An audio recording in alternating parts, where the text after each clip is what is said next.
Lila's lungs burned as she ran through the midnight forest, her bare feet slipping on moss-slick stones. Behind her, the howls were getting closer, her brother's pack, hunting her like prey. She'd thought she had more time before they discovered the truth. She'd been wrong. The carriage appeared like salvation, black lacquered wood gleaming in the moonlight, abandoned on the forest road with its door hanging open. Lila didn't question her luck. She dove inside, yanking the door shut and pressing herself into the darkest corner beneath the velvet bench seat. Her heart hammered so loud she was certain they'd hear it. What she didn't know was that this carriage belonged to the one man in all the territories who could unravel every secret she'd die to protect. The Alpha King himself. And he was about to come back. The howls faded into the distance, swallowed by the dense forest. Lila forced herself to breathe slowly, quietly, even as her body shook with exhaustion and terror. She'd been running for 2 days straight, ever since she'd overheard her brother Archer in his study, his voice cold as winter stone. Our father's softness toward her ends tonight. Kill her, and make it look like rogues. Lila had known Archer resented her, the younger sister, the one their father had inexplicably favored despite pack tradition that sons inherited everything. But she'd never imagined he'd actually want her dead, not until she'd heard him say it. So she'd run, grabbed nothing but the clothes on her back and the small knife her father had given her before his own mysterious death 6 months ago. Before Archer had taken control of the Shadowpine pack and turned it into something she barely recognized. Now, crammed beneath a stranger's carriage bench, Lila tried to think past the panic. She needed to get to the Northern Territories, to her mother's distant relatives, if they'd even acknowledge her after all these years. But that was weeks of travel away, and Archer's hunters were relentless. The carriage door opened without warning. Lila's breath caught. She went absolutely still, praying the darkness would hide her, that whoever had opened the door would simply grab whatever they'd come for and leave. Instead, a voice cut through the silence, deep, male, edged with something that made her skin prickle with instinctive awareness. "I can hear your heartbeat," the voice said, almost conversational. "And I can smell your fear. You have 3 seconds to come out before I drag you out." Lila's hand found her knife. Her father had taught her to fight, at least. If she was going to die tonight, she wouldn't go easily. 1, the man said. She calculated her chances. If she stayed hidden, he'd make good on his threat. If she emerged, she might be able to talk her way out, or at least see her opponent before the fight began. 2. Lila took a breath and crawled out from beneath the bench, keeping her knife low and ready. She straightened slowly, her eyes adjusting to the lamplight now flooding the carriage interior. Before we continue, please take a second to subscribe if you're enjoying this story. It would make my day. The man standing in the doorway was tall, taller than any man she'd encountered, with broad shoulders that filled the carriage entrance and dark hair that fell just past his collar. But it was his eyes that held her captive. Storm gray, sharp as steel, and currently fixed on her with an intensity that made her feel stripped bare. "Well," he said, his gaze traveling over her, taking in her torn dress, her bloodied feet, the knife clutched in her trembling hand. "You're not what I expected to find." "I'm sorry," Lila said, keeping her voice steady despite her racing heart. "I didn't know the carriage belonged to anyone. I just needed to hide." His tone was matter-of-fact. "From whoever's hunting you." She said nothing. Admitting she was being hunted felt like admitting weakness. He studied her for a long moment, then stepped back from the doorway. "Put the knife away. If I wanted you dead, you'd already be dead." The certainty in his voice made her believe him. Slowly, Lila lowered the blade. "What's your name?" he asked. "Does it matter?" "It does if you want to keep hiding in my carriage." A faint smile pulled at his lips as he leaned against the door frame, deceptively casual. I'm heading north to the summit of Alphas. 3 days travel. You can ride along, but I'll need to know who I'm harboring and why. Lila's mind raced. The summit was where every regional alpha gathered to settle disputes and negotiate treaties, where Archer would certainly be. Riding toward the summit meant riding toward the brother who wanted her dead, but it also meant 3 days closer to the northern territories where she might find sanctuary, and this stranger, whoever he was, didn't seem inclined to turn her over to her pursuers. My name is Lila, she said carefully, and I'm running from my brother. Why? Because he wants me dead. The man's expression didn't change, but something flickered in those gray eyes. Interest, maybe. Or calculation. And why does your brother want you dead? Lila hesitated. The truth was too dangerous to speak aloud to a stranger. That's all I can tell you. He studied her for a long moment, weighing her words.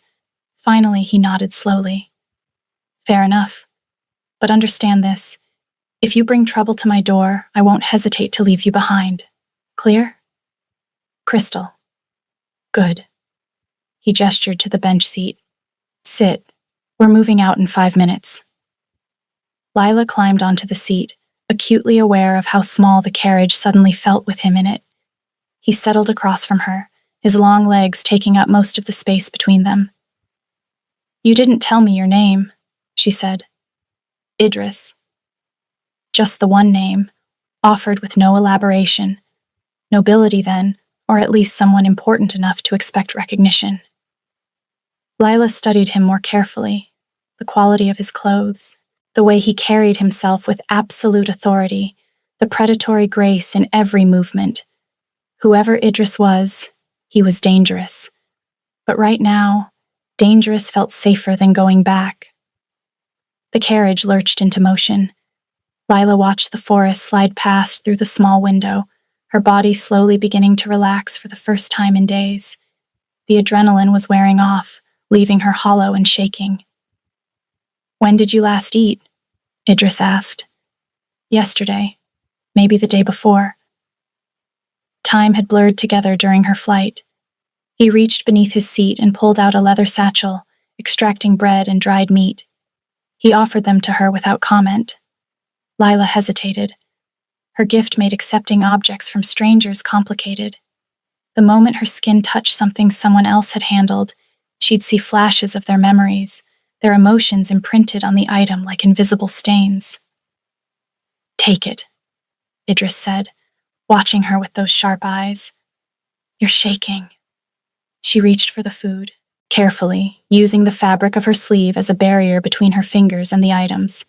It was awkward, obvious, and Idris noticed immediately. Interesting, he murmured. You're afraid to touch things. I'm not afraid, Lila said too quickly. Then what are you? Cursed, she wanted to say. Broken. Dangerous to know. Instead, she bit into the bread and said nothing. They traveled in silence for the next hour. Lila ate slowly, feeling strength return to her limbs. Across from her, Idris seemed content to watch the landscape, though she felt his attention return to her periodically, assessing, calculating. Why the summit? She asked eventually. If you don't mind my asking. Business, he said simply. Territory disputes, trade agreements, the usual political theater. You're an alpha, then. Something like that. A non-answer, which meant he either didn't trust her, smart, or he was testing to see if she'd recognize him. Lila studied his face, searching her memory for visiting alphas she might have seen during her father's reign. Strong jaw, sharp cheekbones, a mouth that looked like it didn't smile often. Handsome, undeniably, in a way that was probably dangerous for her peace of mind. But Archer had kept her isolated these past 6 months, away from pack business and political gatherings. You're staring, Idris observed. I'm trying to figure you out. She looked away, suddenly self-conscious. Any luck? She turned back to meet his eyes. Not yet, His mouth curved slightly, not quite a smile, but close. Let me know when you do. The carriage hit a rough patch of road, jostling them both. Lila's hand shot out to brace herself against the wall, and her bare palm connected with the polished wood. Immediately, sensation flooded her, not her own, but the echo of whoever had gripped this same spot before. She saw flashes. Idris sitting in this exact seat, his expression hard as he read a letter. The contents were blurred, but the emotion was clear. Fury and grief, so tangled together she couldn't separate them. Lila jerked her hand back, gasping. What's wrong? Idris leaned forward, concern flickering across his features. Nothing, she lied, pressing her hand against her chest. Her heart was racing again, but not from fear this time. From the intimacy of touching his memory, of feeling his pain like it was her own. He didn't believe her. You did the same thing with the food, avoided touching it directly. His gaze sharpened. What happens when you touch things, Lila? She should lie. Her father had drilled it into her since childhood. Never tell anyone about your gift. They'll fear you, use you, destroy you. But something in Idris's expression stopped her. He wasn't looking at her with suspicion or revulsion, just honest curiosity. I see things, she said quietly. Memories, emotions, whatever's been left behind on an object by whoever touched it last. Idris went very still. You're a reader. The term was old, from the ancient texts. Most wolves thought readers were extinct, their bloodline bred out or killed off centuries ago during the purges. My father called it a curse, Lila said quietly. He taught me to hide it, to never let anyone know what I could do. But you're telling me you would have figured it out eventually. She met his eyes, exhaustion settling into her bones. Something shifted in his expression, a softening she hadn't expected. That's why your brother wants you dead. He's afraid of what you might see. It was close enough to the truth that Lila nodded. Idris was quiet for a long moment, his gaze distant. Then he did something that shocked her. He pulled off his riding gloves, fine leather, supple and well-made, and held them out to her. Take these, he said. I can't. Yes, you can. He pressed them into her hands, careful not to let his fingers touch hers. You'll need to touch things eventually. This way you can do it without being overwhelmed. Lila stared at the gloves, something tight and painful expanding in her chest. It was such a small gesture, but no one had ever tried to make her gift easier to bear. They'd either ignored it or demanded she use it for their benefit. She slipped them on slowly. The leather was still warm from his hands, soft and well-worn, and carried his scent, pine and something darker, more masculine. The gloves were too large, but somehow that made them feel more protective. Her wolf stirred, responding to something she didn't want to examine too closely. Thank you, she whispered. Don't thank me yet. Idris's voice had gone slightly rougher. He settled back in his seat, putting distance between them. You're going to pay for passage. The shift in his tone broke whatever moment had been building. Her guard went back up immediately. How? Information. I want to know everything about your brother, his alliances, his plans, anything that might be relevant at the summit. Why? Because, Idris said quietly, I've been investigating your father's death for the past 6 months, and I think your brother killed him. For a moment, Lila couldn't breathe. The carriage, the forest outside, Idris's face, everything seemed to blur at the edges. She'd suspected, of course. In the darkest hours of the night, when grief gave way to questions she was too afraid to voice. Her father had been healthy one day, dead the next. Some mysterious illness that took him overnight. But Archer had been so convincing in his grief, so publicly devastated, that she'd convinced herself she was being paranoid. How do you know? she asked, trying to keep her voice neutral. I don't. Not for certain. Idris leaned forward, his elbows on his knees. But when an alpha dies under suspicious circumstances, certain parties take notice. I had agents retrieve some of your father's personal effects before Archer could destroy them. Items I thought might provide answers if I could find someone with the ability to read them.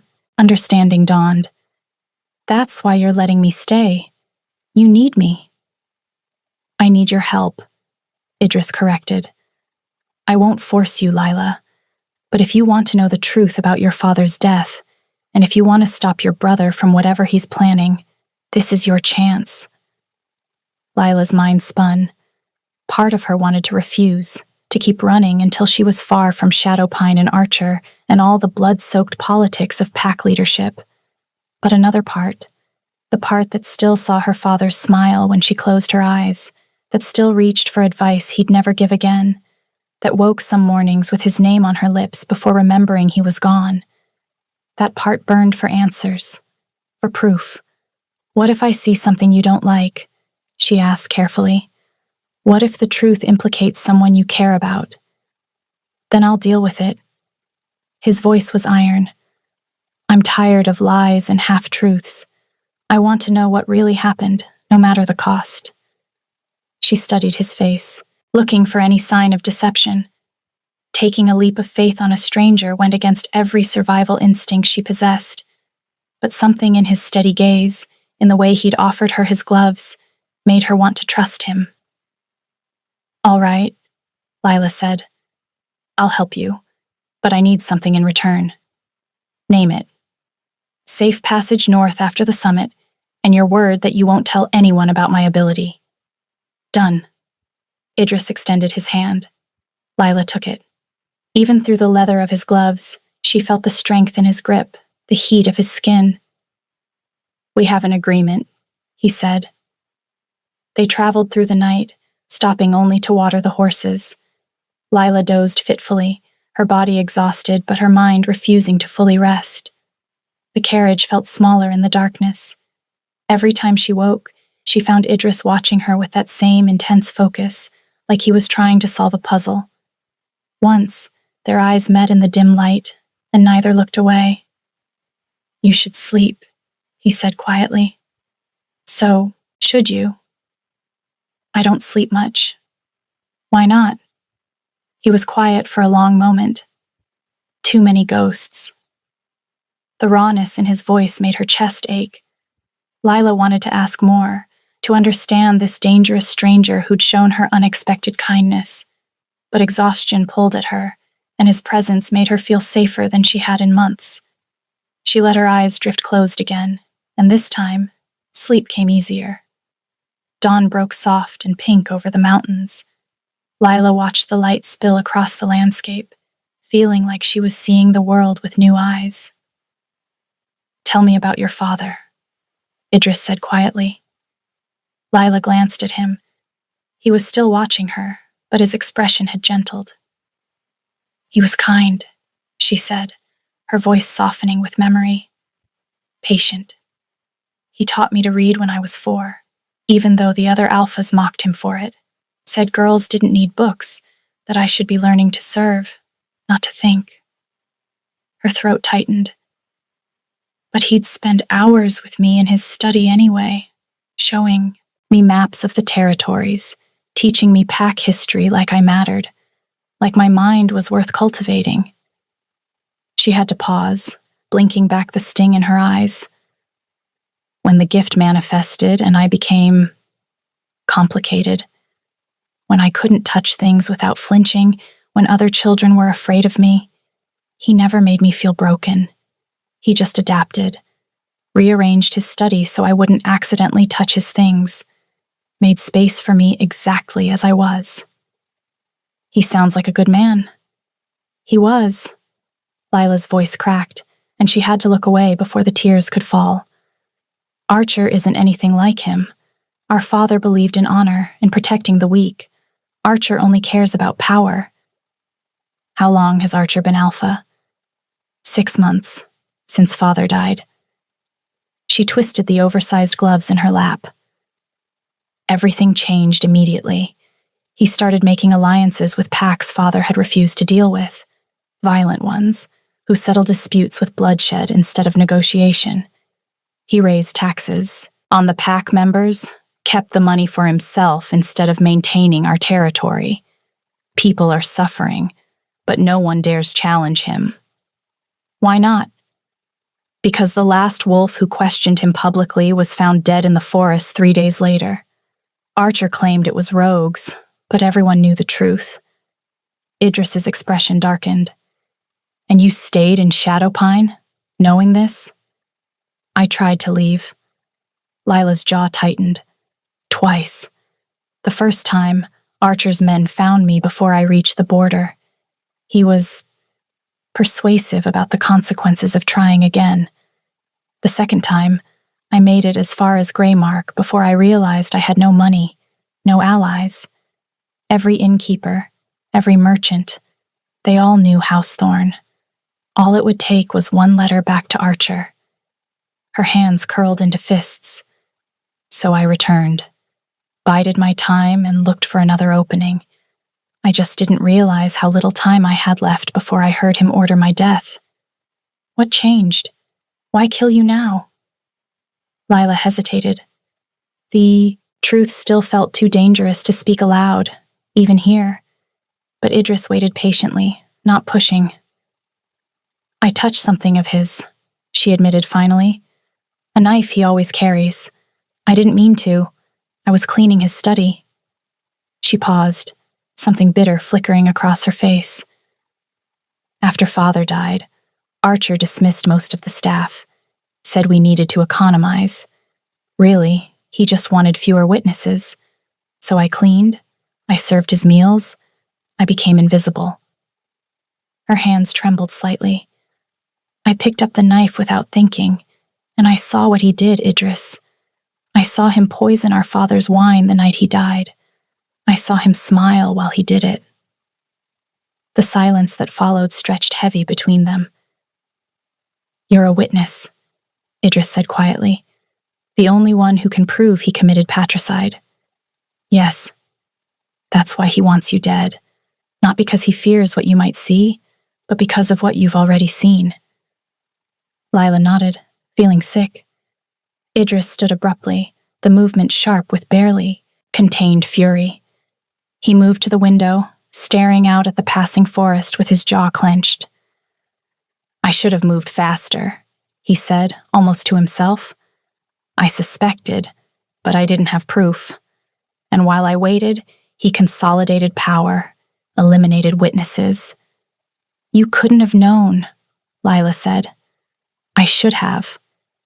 He turned back to her, and the intensity in his gaze made her breath catch. If I'd acted sooner, you wouldn't have spent 6 months as a prisoner. You wouldn't be running for your life right now. That's not your fault, isn't it? His voice was raw. He stopped himself, seeming to reconsider his words. I'm responsible for maintaining order in the territories. When alphas commit crimes, it's my job to stop them. I failed. There was something beneath his words, some deeper guilt she couldn't quite grasp. Lila stood and crossed to him, drawn by an impulse she didn't fully understand. You're helping me now, she said. That's what matters.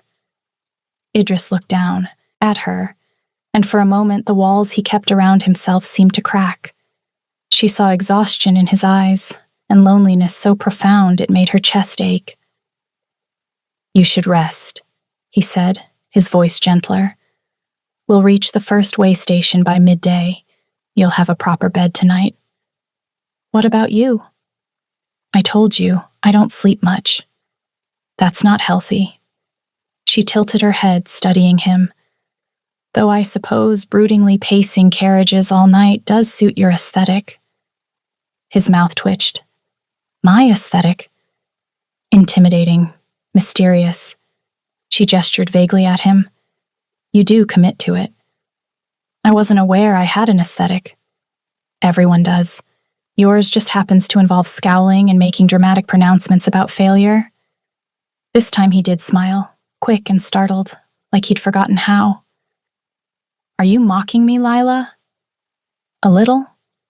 She felt her own lips curve. Should I be worried you'll throw me out of your rescue carriage? Probably not. His eyes warmed. Though I make no promises if you keep criticizing my scowling. Noted. She held his gaze a moment longer than necessary before turning back toward the bench. I'll try to contain my observations. They reached the way station just after noon, a sturdy stone building nestled in a mountain pass. The innkeeper took one look at Idris and immediately straightened, his greeting respectful to the point of deference. My lord, the man said, bowing, we have your usual room prepared. Idris didn't correct the title. He simply nodded and gestured for Lila to follow him inside. The room was simple but clean, with a large bed and a fireplace already crackling with warmth. Lila stood awkwardly in the doorway, suddenly aware that she'd be sharing this space with a man she'd met less than a day ago. A very attractive man who made her pulse race every time he looked at her. I can sleep on the floor, Idris said, reading her discomfort. Don't be ridiculous. The bed is large enough for both of us. He raised an eyebrow. You trust me that much? You've had plenty of opportunities to hurt me. You haven't.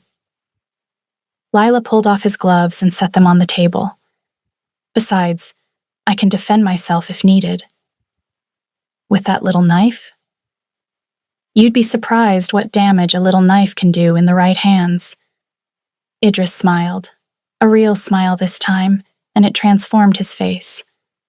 I believe you. They ate a simple meal brought by the innkeeper. Then Lila finally allowed herself to sink onto the bed. The mattress felt like heaven after 2 nights on the ground and 1 cramped in a carriage. I had them prepare a bath for you, Idris said. Take your time. I'll be downstairs speaking with some contacts. You didn't have to do that. He paused in the doorway, glancing back at her. You've been running for days. You deserve to feel clean and safe, even if just for an hour. Something in his tone, in the way his gaze lingered on her face, made her pulse quicken. She looked away first, suddenly flustered by the intimacy of the gesture, of him thinking about her bath, her comfort, her needs. Thank you, she managed. He nodded and left before she could say anything else. Lila lay back on the bed, staring at the water-stained patterns on the ceiling. 48 hours ago, she'd been a prisoner awaiting execution. Now she was traveling with a stranger who'd given her his gloves, arranged for her bath, and was investigating her father's murder, all while looking at her with an intensity that made her skin warm. It didn't make sense.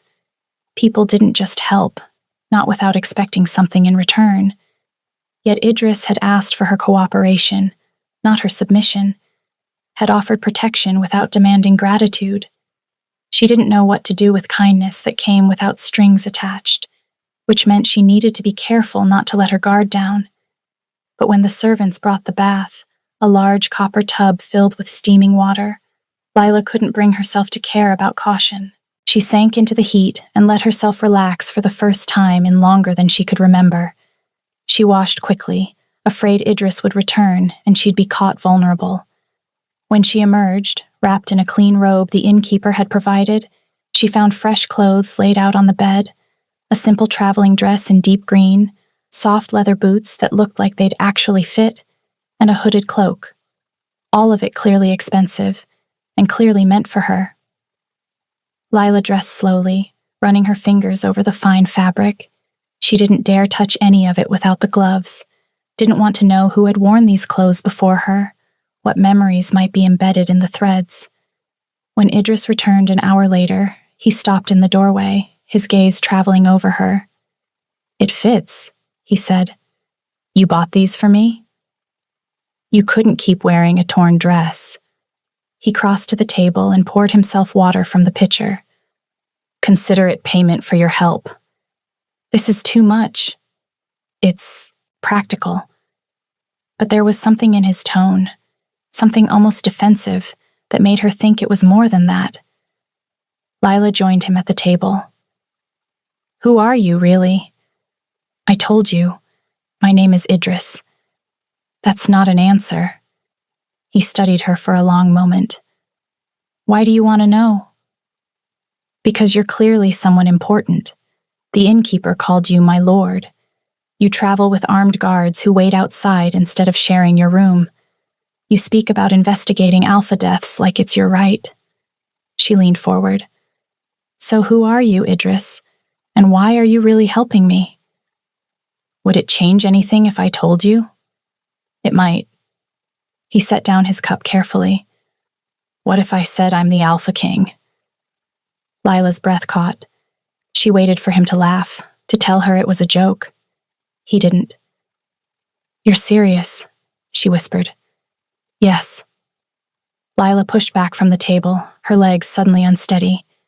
The Alpha King, the wolf who ruled over all territories, who could command any alpha to obey, who held the power of life and death over thousands. And she'd been sharing a carriage with him, bantering with him, letting him see her gift, her fear, her grief, things she'd hidden from everyone. You lied to me, she said. I never lied. I just didn't offer information you didn't ask for. That's semantics. Perhaps. Idris stood, moving toward her slowly. But I wanted you to see me as Idris first, not the crown, not the title, just me. Why? Because everyone wants something from the king, he said quietly. Everyone lies, everyone performs, everyone has an agenda. But you were honest with me, Lila. You told me about your gift, even though it terrified you. You shook my hand and agreed to help without knowing who I was. He stopped a few feet away. You treated me like I was just another man offering you passage, not a throne to bow to or a title to manipulate. Lila's anger faltered. She heard the loneliness in his voice, saw the vulnerability in his eyes. I should run, she said, right now, because this is dangerous and complicated and I am so far out of my depth. But you won't. It wasn't a command, just an observation. How do you know? Because you want answers about your father, and because... He hesitated, his gaze dropping to her mouth before returning to her eyes. Because I think part of you wants to stay. He was right. She knew it even as every logical part of her screamed that this was foolish. Lila crossed the distance between them and looked up into his face. If I stay, if I help you, what happens after? When the summit ends and you've gotten what you need from me? I'll keep my promise. Safe passage north, and your secret protected. She should be grateful for that. 48 hours ago, this would have been the answer to all her prayers. But standing this close to him, feeling the warmth radiating from his body, she found herself wanting something she couldn't quite name. What if I wanted more than safe passage? The question hung between them, loaded with possibility. Idris's eyes darkened. What do you want, Lila? To be wanted, she wanted to say. Not for what I can do, but for who I am. To not spend the rest of my life running and hiding. But that felt like too much to ask. Too much to hope for. I don't know yet, she said instead. Idris reached up slowly, giving her time to pull away, and brushed a strand of damp hair from her face. His fingers were warm against her skin, and Lila realized with a start that she was touching him, really touching him, skin to skin. Yet there were no visions, no overwhelming flood of memories, just the warmth of his hand and the electricity that seemed to arc between them. You're not wearing the gloves, Idris observed, his voice rough. I don't need them with you. The revelation was overwhelming. I don't see anything when I touch you. Your skin, it's just warmth, just you. You're the first person I've ever been able to touch without—" She couldn't finish the sentence. Something fierce and possessive flashed across Idris's face. "Why am I different?" His voice was rough. "I don't know." She was still holding his hand, marveling at the absence of visions. "My gift only works on objects, things that hold emotional imprints. Living people don't trigger it, but I've always been so careful not to touch anyone because what if I was wrong? What if I accidentally saw something I shouldn't?" She looked up at him.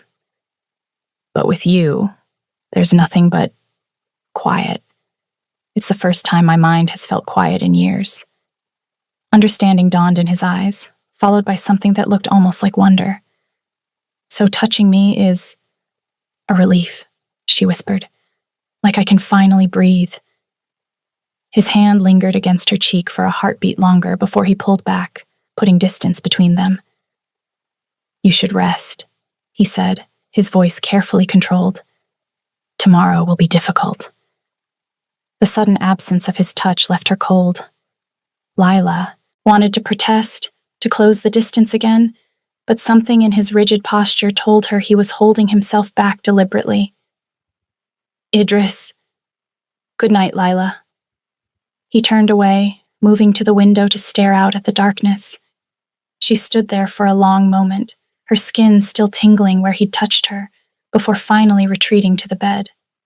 But as she lay there in the darkness, she could feel his awareness of her like a physical thing, heavy, charged, full of unspoken wanting. Sleep came eventually, restless and thin. When Lila woke sometime in the small hours, she found Idris still at the window, his silhouette backlit by moonlight. He hadn't moved, hadn't rested, just stood there keeping watch like he was afraid to let his guard down. "You're going to exhaust yourself," she said quietly. He turned, and even in the darkness she could see the tension in his shoulders. "Like I said, I don't sleep much. Because of ghosts. I remember." She sat up, the blanket pooling around her waist. "What are you so afraid of, Idris?" "Failing." The word came out raw. "Losing people I'm supposed to protect." Lila stood and crossed to him, barefoot on the cold floor. "You can't protect everyone. Not all the time." "I can try." She reached up and touched his face, feeling the sharp line of his jaw beneath her palm. No visions, no memories, just him. "Who protects you?" Something in his expression cracked open. "Lila." She rose on her toes, drawn by instinct and need and something she couldn't name. The distance between them disappeared, and then his mouth was on hers, gentle at first, almost questioning. Lila answered by fisting her hands in his shirt and pulling him closer. The kiss deepened, became something desperate and consuming. Idris's arms came around her, one hand tangling in her hair, the other pressed against her lower back. Lila melted into him, into the heat and strength of his body, into the feeling of being wanted and cherished and safe. When they finally broke apart, both breathing hard, Idris rested his forehead against hers. "This complicates things," he said. "I know. I'm the king. You're a witness to patricide. There are a dozen reasons why I should keep my distance. But I don't want to." He exhaled roughly. "I haven't wanted to since the moment you crawled out from under that bench and threatened me with that little knife." Despite everything, she smiled. "It's not that little. It's tiny." His thumb traced her cheekbone. "And you were shaking, but you didn't back down." "I was terrified. That's what made it brave." His voice dropped. "I should let you go, send you north like I promised, but the thought of you leaving—" She kissed him again, softer this time. "I'm not leaving yet," she whispered against his lips. "Not tonight." They stood like that for a long moment, wrapped around each other, the moonlight painting them in silver and shadow. Finally, reluctantly, Idris led her back to the bed. They lay, down together, no careful distance between them this time. Lila curled against his chest, his arm around her waist, his heartbeat steady beneath her ear. It should have felt strange, being held by a man she'd known for barely 3 days, a king who could command armies with a word. But instead it felt right, natural, like her body had been waiting for this specific touch, this specific warmth. "Sleep," he murmured into her hair. "I'll keep watch." "You need rest too." "I will, later." His hand traced slow patterns on her back. "Right now, I just want to hold you." She wanted to insist he take care of himself, but instead she closed her eyes and let herself have this, his warmth, his strength, the feeling of being held like she mattered. For the first time in months, she felt safe enough to truly rest. The next 2 days passed in a haze of stolen glances and deliberate touches. They rode closer than necessary, Idris's hand finding the small of her back when he helped her dismount, lingering longer each time. At night, they shared a bedroll without pretense, and Lila grew addicted to the warmth of his body against hers, the way his breathing would slow and deepen when he finally allowed himself to rest. "Do you enjoy it?" she asked on the second evening as they made camp beside a mountain stream. She was supposed to be gathering kindling, but found herself watching Idris build the fire instead, the flex of his forearms, the efficient grace of his movements. "The politics?" "Sometimes." He glanced up, catching her staring. A slow smile curved his mouth. "When I can actually help someone, settle a genuine dispute. But most of it is theater. Wolves posturing, making threats they have no intention of following through on." "Then why do it?"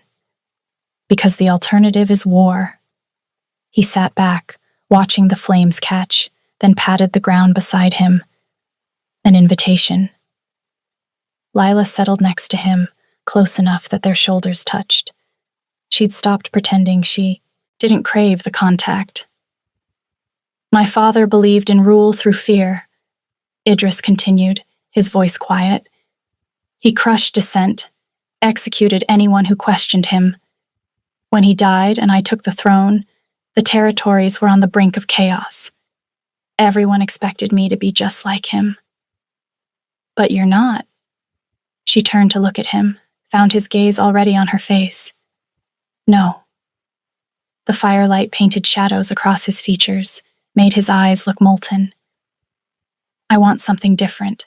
A kingdom where alphas lead because their people choose to follow them, not because they're terrorized into submission. Where disputes are settled through negotiation instead of bloodshed." His hand found hers, their fingers intertwining.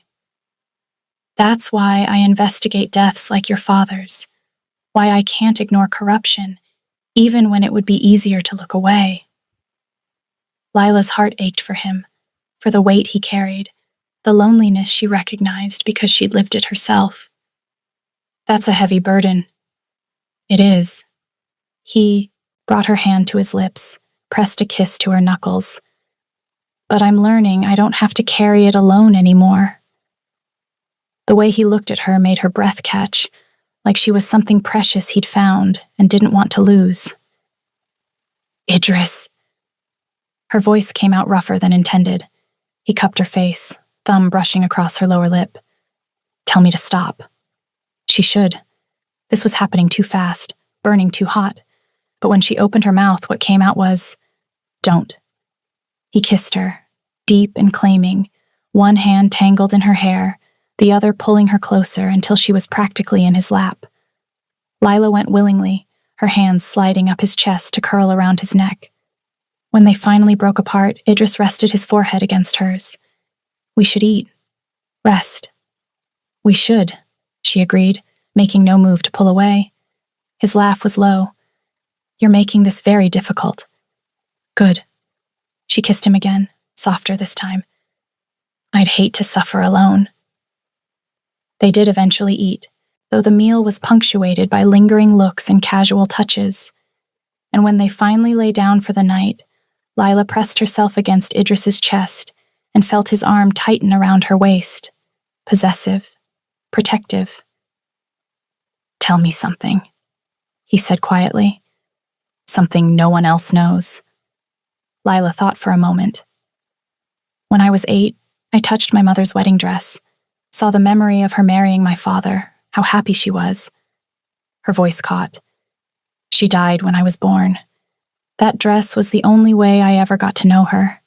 I used to sneak into the attic and touch it, just to see her smile again. That's not a curse, Lila. What you can do, it's a gift, a way to preserve memories that would otherwise be lost. Tell that to everyone who fears it. Then they're fools. He pressed a kiss to her temple. Your turn.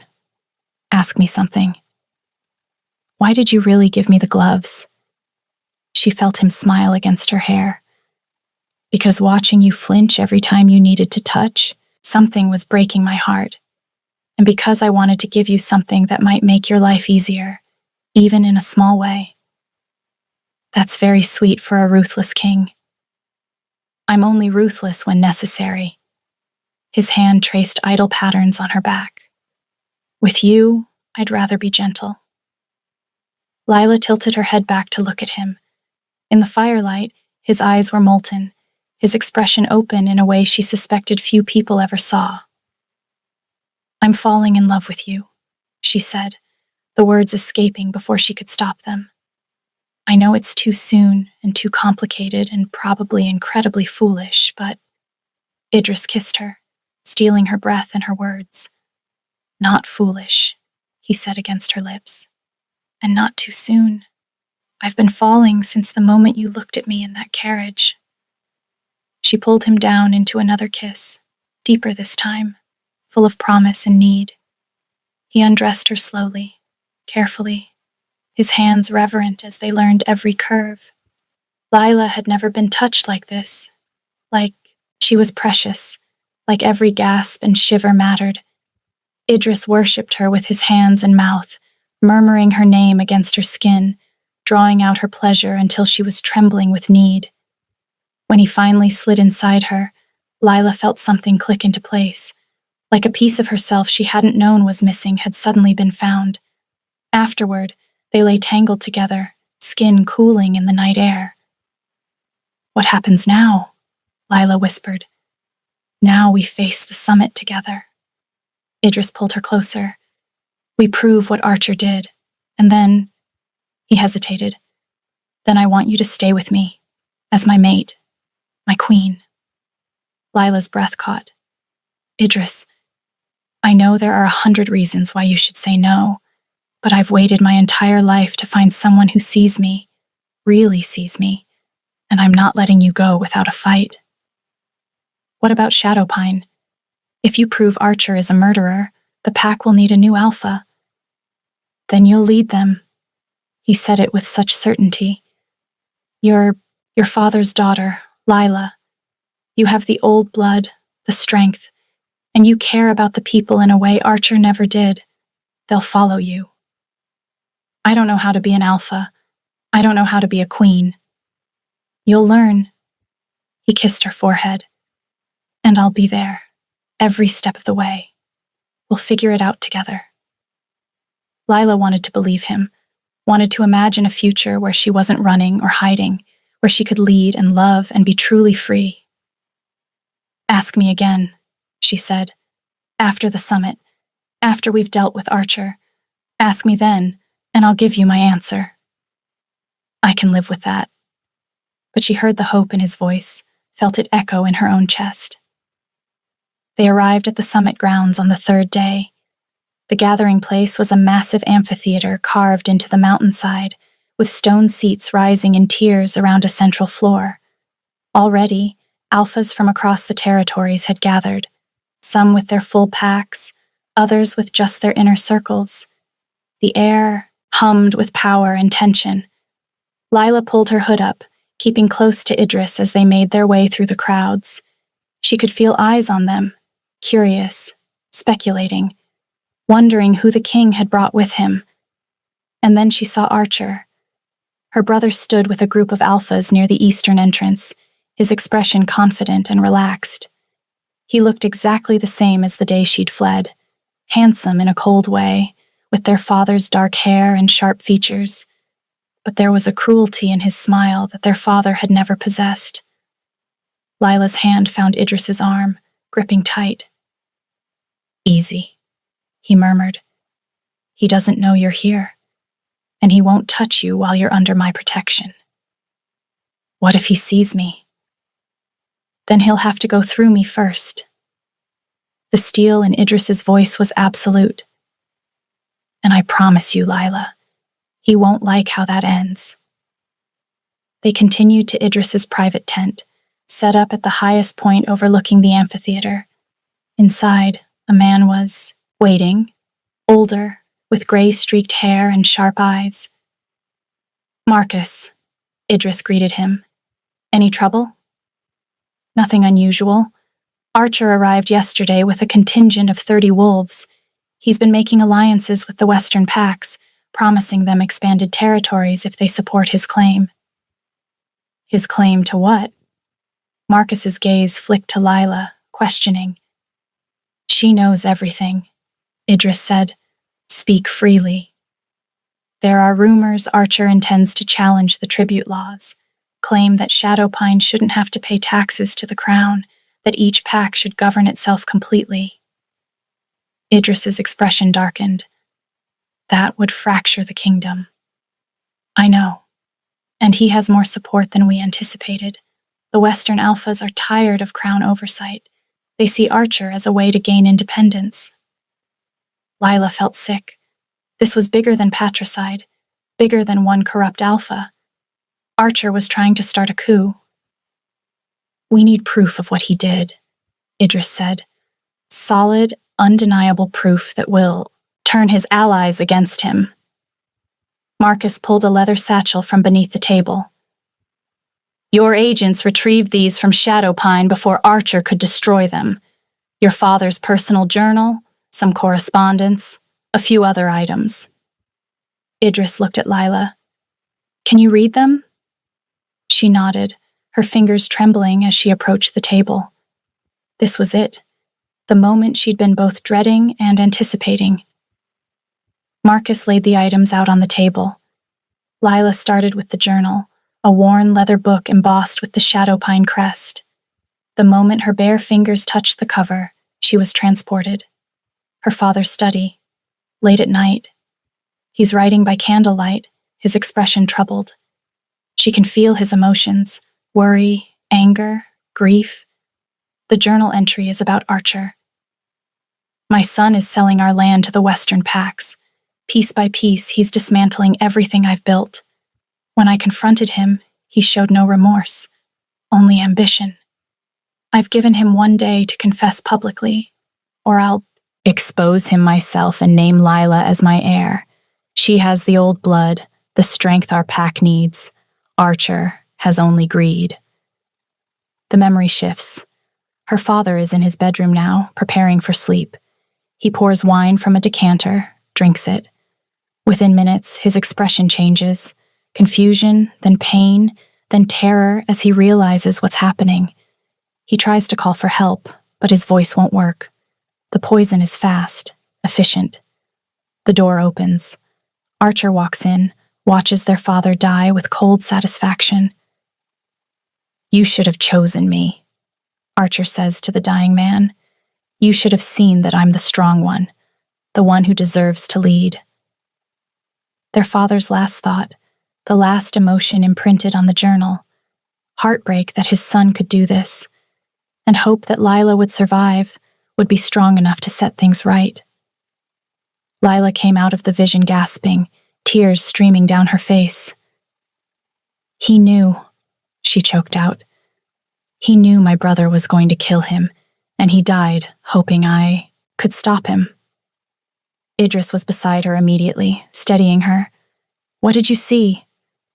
She told him everything, the poison, Archer's words, their father's final hopes. Marcus listened with a grim expression. "That's patricide," Marcus said, "grounds for execution." "But it's just my word," Lila said. "The vision is in my head. How do we prove it to everyone else?" Idris was quiet for a moment, his mind clearly working. We need to make him confess, publicly, where everyone can hear. He'll never do that voluntarily. No, but if we push the right pressure points, if we make him desperate enough. Idris's eyes were calculating. Fear makes people sloppy, and Archer's entire plan relies on no one knowing what he did. If we threaten to expose him, he might panic. That's dangerous, Marcus warned. I'll make sure she's protected. Idris's hand found Lila's, their fingers intertwining. Tomorrow, the summit begins. Archer will make his case for pack independence. We need to be ready to destroy him. That night, Lila couldn't sleep. She stood outside the tent, watching the campfires dot the mountainside like fallen stars. Tomorrow, everything would change. Second thoughts? Idris's voice came from behind her. She turned to find him emerging from the tent, barefoot and wearing only loose trousers. Even in the darkness, he was beautiful, all lean muscle and controlled power. Terrified thoughts, she admitted. He joined her at the overlook, pulling her back against his chest and wrapping his arms around her waist. Me too. Are you telling me the Alpha King is afraid? Being king doesn't make me invincible, just responsible for more lives. He pressed a kiss to her temple. And right now, your life is the one I care most about protecting. Lila leaned into him, drawing strength from his solid warmth. What if we fail? We won't. But if we do, then we run, Idris said simply. I'll abdicate the throne, and we'll disappear to the northern territories, build a life where no one can find us. She turned in his arms to stare at him. You can't mean that. But his expression was serious. I've spent 3 years being king, Lila, doing my duty, sacrificing everything for the good of the kingdom.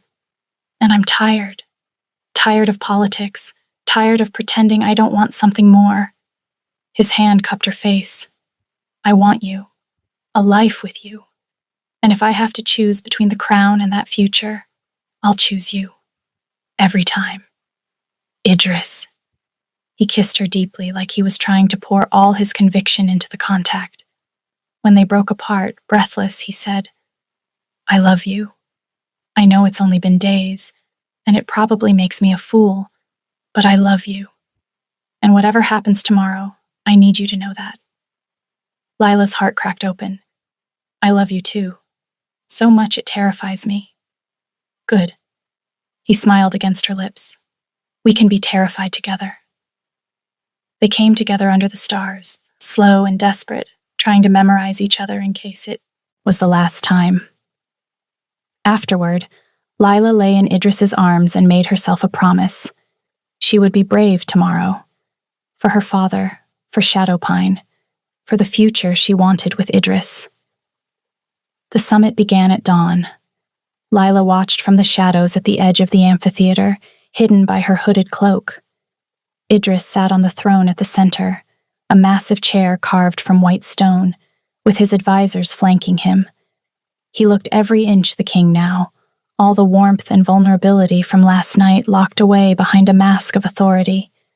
The gathered alphas presented their petitions one by one. Land disputes, trade agreements, requests for aid. Idris listened to each with patience, asking pointed questions, delivering judgments that seemed fair even when they disappointed one party or another. And then Archer stepped forward. Lila's breath caught. Her brother looked confident, charismatic even, as he bowed to Idris. Your Majesty, Archer said, his voice carrying across the amphitheater. I come before you today to address an injustice that has long plagued our territories. Speak, Idris said, his tone neutral. The tribute system, the taxes each pack pays to the crown, is outdated and oppressive. Our ancestors established it during a time of constant warfare, when we needed a strong central authority to protect us. But those days are past. We've had peace for decades, yet we still pay tribute as if we're subjects instead of equals. Murmurs rippled through the crowd. Some alphas nodded in agreement. I propose, Archer continued, that we abolish the tribute system. Let each pack govern itself completely, making its own decisions without crown oversight. We would maintain alliances, of course, work together when necessary, but we would be free to lead our people as we see fit. The murmurs grew louder. Idris raised a hand for silence. An interesting proposal, he said, but one that would fundamentally alter the structure of our kingdom. Why bring this forward? Now, Alpha Archer? Because I believe in the strength of individual packs, because I've seen how crown interference can weaken rather than strengthen us. Archer's gaze swept the crowd. My own father, Alpha Rowan of Shadowpine, spent his final years frustrated by the restrictions placed on him. He wanted to expand our territory, make alliances that would benefit our people, but he was denied over and over because the crown deemed his choices inappropriate. Lila's hands clenched into fists. He was lying. Their father had never wanted to expand through conquest. He'd believed in peaceful coexistence. And yet, Idris said quietly, your father paid tribute without complaint, never once petitioned for independence. What changed, I wonder, between his leadership and yours? Archer's expression tightened almost imperceptibly. Perhaps he was too loyal, too willing to accept limitations. Or perhaps, Idris said, his voice cutting through the space like a blade, he understood something you don't, that unity protects us, that without a central authority, we would descend into chaos, pack against pack, territory disputes settled by bloodshed instead of law. You speak of bloodshed as if the crown prevents it, Archer shot back. But I've seen crown justice, Your Majesty. I've seen how you interfere in pack business under the guise of maintaining order. My own father's death was investigated by your agents, as if I, his own son, couldn't be trusted to determine the cause. Can you be trusted? Idris's voice was soft, dangerous. That's the question, isn't it, Alpha Archer? The temperature in the amphitheater seemed to drop. Alphas shifted uncomfortably. I don't appreciate the implication, Archer said, his composure cracking slightly. Then let me be clear. Idris stood. I did investigate your father's death, because an alpha dying suddenly of mysterious illness, only to be replaced by a son who immediately reverses all his policies and makes alliances his father would have rejected, that seemed suspicious. Archer's face went pale. You overstep, Your Majesty. Idris descended from the throne, moving toward Archer with predatory grace. I have evidence that suggests your father's death was no illness, that it was, in fact, murder. Gasps echoed through the crowd. Archer's hand went to his knife, the same knife Lila had touched, the one that had shown her the truth. That's a serious accusation, Archer said, his voice tight. One I assume you can prove? I can. Idris gestured, and Marcus stepped forward, carrying the leather satchel. Your father kept a journal. In it, he documented his concerns about your activities. That's ridiculous. He gave you 1 day to confess publicly, Idris continued, relentless. 1 day to admit what you'd done and face consequences. Instead, you killed him, poisoned his wine, and watched him die. Lies. Archer's composure shattered completely. Where is your proof? A journal? Anyone could have forged that. But they didn't. Idris's gaze swept the crowd. I have a witness. Someone who saw what happened. Someone with a very particular gift for reading the truth from objects. Archer's eyes went wild, searching the crowd, looking for Lila. She stepped forward before she could lose her nerve, lowering her hood. The recognition on Archer's face was instant. You, he breathed. You're supposed to be dead. I'm very much alive, Archer. Lila moved to stand beside Idris, drawing strength from his presence. And I know what you did. I touched your knife. I saw you poison our father's wine. I saw you watch him die. She's lying. Archer turned to the gathered alphas desperately. She's always been unstable, prone to delusions. Our father coddled her, let her believe in her supposed gift. Then you won't mind if she demonstrates, Idris said calmly. He pulled the knife from his belt, not Archer's, but a ceremonial blade he'd been gifted earlier. This was given to me this morning by Alpha Thane. Lila, would you tell us what you see? Lila took the knife carefully, letting her gift open up. The vision was immediate. Alpha Thane meeting with Archer in secret, agreeing to support the independence proposal in exchange for border territories. Thane's greed, his willingness to betray the crown for land. She spoke clearly, describing everything she saw. When she finished, Alpha Thane had gone ashen, his guilt written across his face. Is this true? Idris asked him. Thane couldn't meet his gaze. We were just discussing possibilities. You were plotting treason. Idris's voice was ice. Both of you. Archer lunged. He was fast, his knife aimed at Lila's throat, but Idris was faster. He caught Archer's wrist mid-strike, twisting until the blade clattered to the ground. In one fluid movement, he had Archer pinned, the younger wolf's arm wrenched behind his back. I should kill you right now, Idris growled. For patricide, for treason, for trying to hurt what's mine. Do it, Archer spat. Prove you're just a tyrant like your father. No. Idris shoved him forward, sending him sprawling at the base of the throne. You'll stand trial. Face judgment from the very alphas you tried to manipulate. And when they find you guilty, you'll hang for your crimes. He turned to the assembled crowd. Anyone who supported Archer's coup, who conspired with him, has one chance to confess now. I'll show mercy to those who come forward, but anyone I discover later tried to hide their involvement will face the same fate as him. 3 alphas stepped forward, heads bowed. Alpha Thane was among them.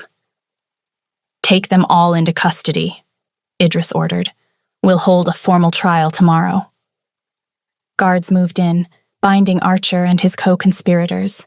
As they dragged her brother away, he locked eyes with Lila. This isn't over, he snarled. But it was. Lila could see it in the faces of the gathered alphas, shock, disgust, horror at what Archer had done. Whatever support he'd built had crumbled the moment the truth came out. Idris returned to the throne, and Lila realized everyone was staring at her now, wondering who she was, what her relationship to the king might be. This is Lila, Idris said, his voice carrying across the amphitheater. Daughter of Alpha Rowan, the rightful heir to Shadowpine. She's also the woman I intend to take as my maid and queen, if she'll have me. The pronouncement sent shockwaves through the crowd. Lila's breath caught. Your Majesty, one of the older alphas ventured. With respect, she's not even an alpha. Shadowpine requires someone who cares about its people, Idris interrupted. Someone with strength and integrity. Lila has both, and she carries the old blood, a trait that makes her more than qualified to lead. He looked at her, and his expression softened. But the choice is hers. I won't force her into leadership. All eyes turned to Lila. She thought about her father, about his final hope that she would set things right. She thought about the people of Shadowpine, suffering under Archer's greed. And she thought about Idris, offering her everything but leaving the choice in her hands. I accept, she said clearly. I'll lead Shadowpine, and she met Idris's gaze, saw the hope and love blazing there. I'll stand beside the king as his mate, if he'll have me. Idris crossed to her in 3 long strides, cupping her face in his hands. Is that a yes? That's a yes. He kissed her in front of everyone, deep and claiming and full of promise. When they broke apart, The assembled alphas were murmuring, but Lila didn't care. Let them talk. She'd spent too long hiding, too long being afraid. I love you, Idris murmured against her lips. I love you too, my king, my queen, my mate, my everything. The trial the next day was swift. The evidence was overwhelming, not just Lila's testimony, but corroborating details from the journal, from witnesses who'd been too afraid to speak up before. Archer was found guilty of patricide, treason, and conspiracy. He was sentenced to death. Lila didn't attend the execution. She stood on the balcony of Idris's tent, looking out over the mountains, feeling the weight of everything that had changed. Idris found her there after it was done, sliding his arms around her waist and pulling her back against his chest. It's over, he said quietly. Is it? Lila turned in his arms. Archer is dead, but there's still so much to do. Shadowpine needs to be rebuilt. The alphas who supported him need to be dealt with. And I have to figure out how to lead a pack when I've never done it before. We'll figure it out together. He pressed a kiss to her forehead. One day at a time. One decision at a time. What if I'm terrible at it? You won't be. His confidence was absolute. You care about people, Lila. You want to help them, protect them. That's what makes a good leader. The rest is just details. She wanted to believe him, and maybe, with time, she would.